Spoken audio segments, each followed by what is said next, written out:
এই মুহূর্তে পাওয়া আজকের সর্বশেষ শীর্ষ সংবাদে আপনাকে স্বাগতম। প্রথমেই জানিয়ে দেব সংবাদ শিরোনাম, পরে থাকবে বিস্তারিত।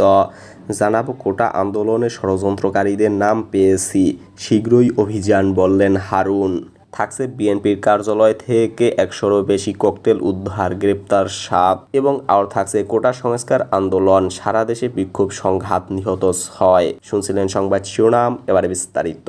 সাধারণ শিক্ষার্থীদের কোটা বিরোধী আন্দোলনে একটি গ্রুপ অর্থ ও অস্ত্র দিয়ে অপরাজনীতি ও ষড়যন্ত্র করার চেষ্টা চালিয়েছে।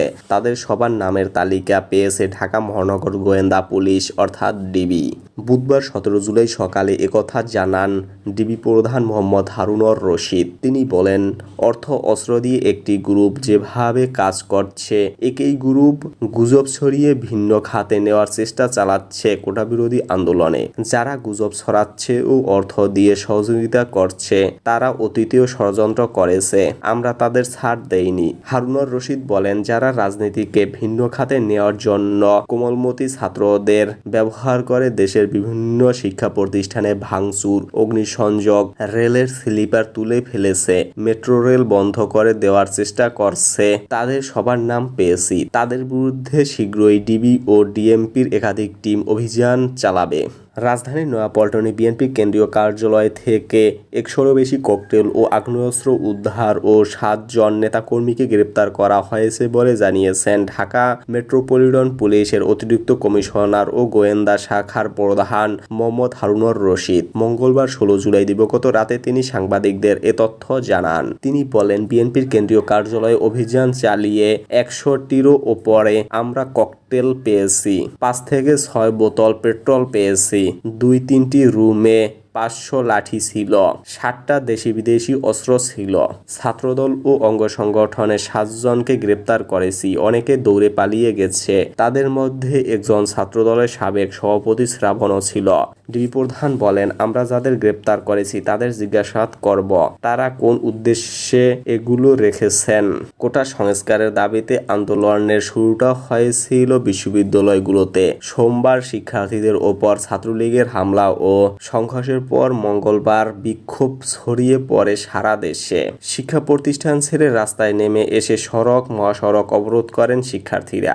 গতকালও দেশের বিভিন্ন জায়গায় হামলার শিকার হন আন্দোলনকারী শিক্ষার্থীরা। সরকারের সমর্থক বিভিন্ন সংগঠন ও পুলিশের সঙ্গে সংঘর্ষ হয়েছে কোথাও কোথাও। এসব ঘটনায় চট্টগ্রামে ৩ জন, রাজধানীতে 2 জন এবং রংপুরে 1 জন, মোট 6 জন নিহত হয়েছেন। আহতের সংখ্যা 4 শতাধিক। আইনশৃঙ্খলা পরিস্থিতি নিয়ন্ত্রণে গতকাল বিকেলে ঢাকা, চট্টগ্রাম, বগুড়া, রংপুর ও রাজশাহীতে বর্ডার গার্ড বাংলাদেশ মোতায়েন করা হয়। এদিকে গতকাল রাতে দেশের সব বিশ্ববিদ্যালয়ের শিক্ষাক্রম পরবর্তী নির্দেশ না দেওয়া পর্যন্ত বন্ধ রাখার সিদ্ধান্ত নেওয়া হয়েছে। শিক্ষার্থীদের আবাসিক হলও ছাড়তে হবে।